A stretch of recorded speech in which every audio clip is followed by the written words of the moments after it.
నమస్తే వెంకట్ గారు. నమస్తే. సో చాలామంది ఏం చేస్తూ ఉంటారంటే డబుల్ రిజిస్ట్రేషన్ అని ఫేక్ డాక్యుమెంట్స్ క్రియేట్ చేసుకొని ల్యాండ్ రిజిస్ట్రేషన్లు ఇలాంటివి చేస్తూ ఉంటారు. సో అలాగా మోసపోయామని తెలిసిన బాధితుడు మొదట తీసుకోవాల్సిన స్టెప్ ఏంటండి? సో ఎప్పుడైతే ప్రెజెంట్ ఈ ఫేక్ డాక్యుమెంట్స్ అనేది చాలా తగ్గిపోయినాయి అనమాట. ఏ పాటికి ల్యాండ్ మీద డైరెక్ట్ కబ్జాకి రావడమే అయిపోతుంది. సో ఇది ఎందుకు తగ్గిపోయినాయి అని అంటే 2016 తర్వాత ఎప్పుడైతే థంబ్ సిస్టమ్ వచ్చిందో, at the time of registration అప్పుడు థంబ్ సిస్టమ్ వచ్చిందో, సో దాని తర్వాత నుంచి ఇట్లాంటి డబుల్ రిజిస్ట్రేషన్స్ అన్నీ తగ్గిపోయినాయి. సో ఎట్ ప్రెజెంట్ మనం చూసుకుంటే ఏ పాటికి ఏదైతే నోటరీ ల్యాండ్స్ కానీ, లేదు అనుకుంటే భూదాన్ ల్యాండ్స్ కానీ, ఏదైతే పాత ల్యాండ్స్ అంటే దానికి ఎట్లాంటి రిజిస్ట్రేషన్ లేని ల్యాండ్స్ని ఏదైతే వాళ్ళు కబ్జా చేసేసి ఈ ల్యాండ్ నాది అని చెప్పుకోవడం, లేదంటే ఆర్మీ ల్యాండ్స్ అని ఉంటాయి. సో ఏదైతే ఆర్మీకి, ఏదైతే సోల్జర్కి అక్కడ వర్క్ చేసిన, అక్కడ ఇండియా కోసం ఫైట్ చేసిన వాళ్ళకి కొన్ని ఏకర్స్ అనేది ఇవ్వడం జరుగుతుంది. ఒక 1 acre 5 acres అట్లా 2. సో ఆ సిచ్యువేషన్ బట్టేసి ఆ ఏకర్స్ ఇచ్చినప్పుడు వాళ్ళకి ఏదైతే ఆ ల్యాండ్ని ఆక్యుపై చేయడం జరుగుతుంది చాలా సిచ్యువేషన్స్లో. ఇప్పుడు ఎగ్జాంపుల్గా ఎట్లా చెప్పాలి అని అంటే ఒక 20 acres ఉంటుంది సార్. 20 acres దాని పక్కన ఈ 5 acres కూడా ఉంటుంది. సో ఈ 5 acresని కూడా ఆక్యుపై చేసేసి దీని దాంట్లోకి వేసేసుకొని చుట్టూరు ఫెన్సింగ్ వేసేస్తారు. సో ఇప్పుడు చాలా కన్స్ట్రక్షన్ కంపెనీస్ అయినా కానీ, చాలా లేఅవుట్స్ అయినా కానీ, విల్లాస్ అయినా కానీ, ఇవన్నీ చూసుకుంటే వాళ్ళు వెళ్ళే ప్రాసెస్ ఇలానే, చాలామంది ఇలానే వెళ్ళిపోతూ ఉంటారు. లేదు అక్కడ ల్యాండ్ ఏదైతే 5 acres కూడా దాంట్లోకి ఆక్యుపై చేసుకుంటారు. సో అక్కడికి వెళ్ళి అడగాలి అని అంటే దాని కన్సర్న్ పర్సన్ ఎవరు ఉండరు. సో ఏమన్నా అంటే నాకు తెలియదు, మా చైర్మన్ అడుగు అని అంటారు. ఆ చైర్మన్ ఇక్కడ ఉండడు. వాళ్ళు లీగల్గా ఫైట్ చేయాలి అన్నా కూడా వాళ్ళు ఏమవుతుందంటే వాళ్ళకి ఏదైతే కమర్షియల్గా వాళ్ళు చాలా బ్యాక్ ఉంటారు కాబట్టి సో అంత ఎఫర్ట్స్ పెట్టుకోలేరు వాళ్ళు. సో ఆబ్వియస్లో కన్స్ట్రక్షన్ కంపెనీ అంటే క్రోర్స్ ఆఫ్ రూపీస్ ఉంటాయి మన దగ్గర. సో పెద్ద అడ్వకేట్ని పెట్టుకుంటారేమో అన్న ఆలోచన ఉంటుంది. సో ఇక్కడ ఏ అడ్వకేట్కైనా అదే నాలెడ్జ్ ఉంటుంది. బట్ ఇక్కడ జనాల్లో ఏమని ఉంటుందంటే, అరే నేను వాళ్ళతో ఏం ఫైట్ చేయలేస్తా, నేను తనతో ఫైట్ చేయలేస్తానా, తనతో ఢీ కొట్టలేస్తానా అన్న సిచ్యువేషన్స్లో చాలామంది కూర్చొని ఒక 1 crore ఉన్న కాడ 10 lakhs 20 lakhs తీసేసుకొని సెటిల్మెంట్ చేసుకుంటారు సార్. చాలామంది సెటిల్మెంట్ చేసుకుని క్లోజ్ చేసుకుంటారు. బికాజ్ వాళ్ళని ఢీ కొట్టే క్యాపబిలిటీ వాళ్ళకి లేదు అని వాళ్ళు అనుకుంటున్నారు. బట్ ఇక్కడ లీగల్గా మనం ఫైట్ చేస్తే ఏదైతే మన 5 acres ఉందో ఆ 5 acres కూడా మనం క్లైమ్ చేసుకోవచ్చు. బట్ అది ఎవరికి తెలియదు.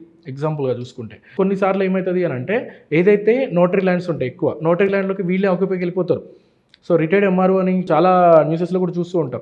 వాళ్ళు ఏమైతుందంటే రిటైర్డ్ ఎంఆర్ఓని కానీ, రెవెన్యూ ఆఫీసర్ ఎవరినో ఒకళ్ళు రిక్రూట్ చేసేసుకొని వాళ్ళతో ఓల్డ్ పేపర్స్ మీద, అంటే ఓల్డ్ డాక్యుమెంట్స్ మీద వాళ్ళతో ఒక రైటింగ్ రాపించుకుంటారు. బికాజ్ ఎందుకు అని అంటే ఏదైతే ఆ కలిసి రైటింగ్ తెలుగు కలిసి రైటింగ్ ఎవరికి రాదు.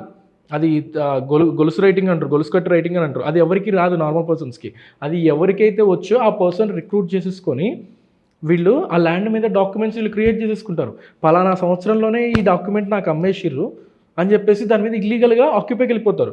అట్లాంటి సిచ్యువేషన్స్లో ఆపోజిట్ పర్సన్ కనుక డమ్మీ ఉన్నాడు అనుకుంటే ఆబ్వియస్లీ బ్యాక్ అయిపోతాడు. సో ఆ ల్యాండ్ వీళ్ళకి ఫ్రీ ఆఫ్ కాస్ట్లో వస్తుంది. లేదు అనుకుంటే చాలా తక్కువలో వస్తుంది కదా.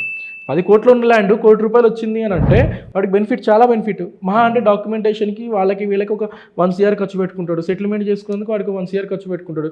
ఆడ 1 crore సెటిల్మెంట్ చేసుకున్నప్పుడు ఆయనకి ఇచ్చిండు అని అంటే కంప్లీట్ ఓనర్షిప్ రైట్స్ మొత్తం నీకు ఇచ్చేస్తున్నాడు కదా. సో అట్లాంటివి ఎక్కువైపోతున్నాయి. ఈ డబుల్ రిజిస్ట్రేషన్స్ అనేవి చాలా తగ్గిపోయినాయి. కానీ ఏదైతే ఇల్లీగల్ ఆక్యుపెన్స్ కానీ, బెదిరించి రాపించుకోవడాలు కానీ ఇట్లాంటివి ఎక్కువైపోతూ ఉన్నాయి అనమాట. అండ్ గవర్నమెంట్ ల్యాండ్స్ని ఆక్యుపై చేసి చేయడము ఇట్లాంటివి ఎక్కువైపోతూ ఉన్నాయి. కొన్నిసార్లు ఏమవుతుంది అని అంటే, మనం ఎప్పుడైతే రిజిస్ట్రేషన్ చేసుకున్నప్పుడు అక్కడ సర్వే నెంబర్ తప్పు ఉంటుంది. లేదు అనుకుంటే డాక్యుమెంట్లో 500 square yards ఉంటుంది, అక్కడ 400 square yards ఉంటుంది. అవును. సో రిజిస్ట్రేషన్ చేయించుకున్న తర్వాత పక్కన అటు ఇటు ఇల్లు ఉంటుంది, వాళ్ళు ఆల్రెడీ ఆక్యుపై చేసి కట్టుకున్నారు. సో నువ్వు ఫైట్ చేయాలి అన్న కష్టం.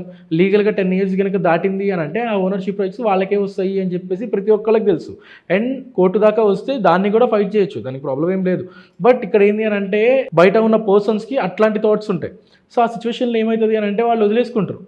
సో నేనేమంటా అంటే, నువ్వు ఒక ప్రాపర్టీ పర్చేస్ చేస్తున్నా కానీ, లేదు అనుకుంటే ఓపెన్ ల్యాండ్ పర్చేస్ చేస్తున్నా కానీ, నువ్వు ఏదైతే ఒక అడ్వకేట్ని కన్సల్ట్ అయ్యో, లేదు అనుకుంటే నార్మల్గా అడ్వకేట్ దగ్గర రావడం నీకు ఇష్టం లేదు, మళ్ళీ అది ఇవ్వలేదు, ఆ లీగల్ ఒపీనియన్ నేను చెక్ చేయించుకోలేను, ఇవన్నీ ఎందుకు అనుకున్న సిచ్యువేషన్స్లో at the time of registration అప్పుడు మార్కింగ్ సర్వే అని ఉంటుంది.